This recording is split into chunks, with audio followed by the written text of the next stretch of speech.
There were some interesting plays, so let's get into it.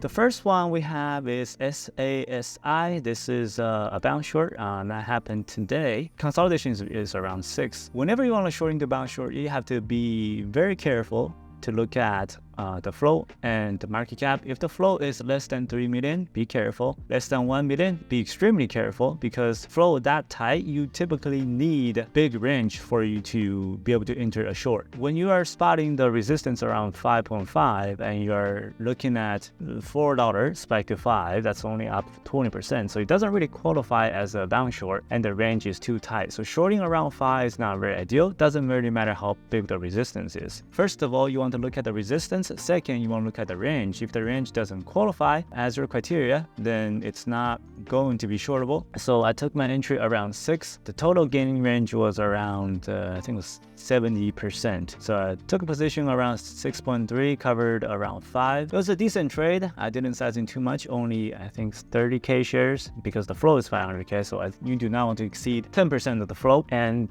made 30K on this day. Then let's go into the most recent gap up short. I think it was a reverse Blitz, September 7. Yeah, it was a reverse split, so it's a fresh chart. Typically, when you want to short a lower float, always want to wait for a push.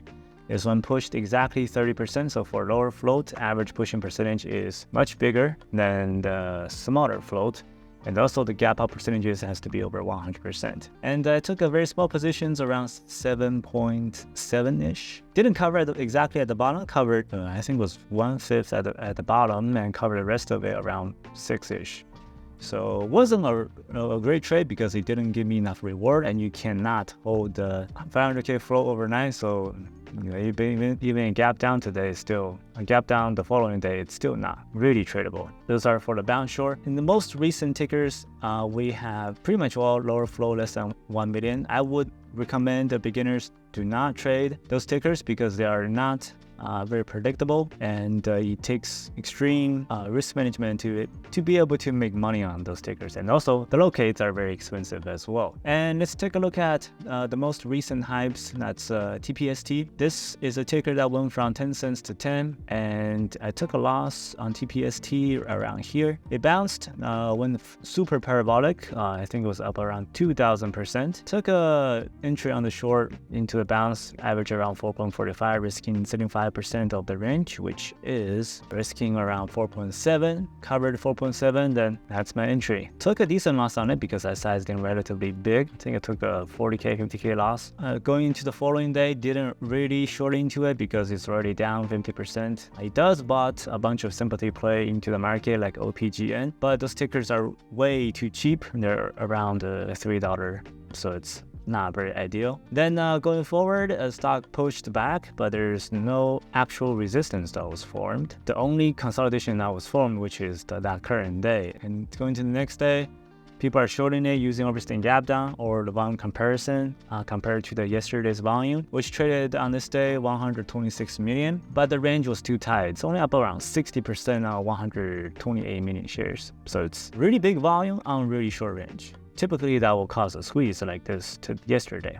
So once it faded back, I didn't really touch it because you do not want to short into support, which is around 7. So once it dipped back under 6, then that might be an entry to take. But overall, it's a biotech. I wasn't very interested in this at all. I formed a resistance, but it was canceled on the following day. So the chart itself, it might be a decent swing trade, risking 7.29. But other than that, it's not really doable. In the most recent market actions, they are much lower priced compared to what we used to see.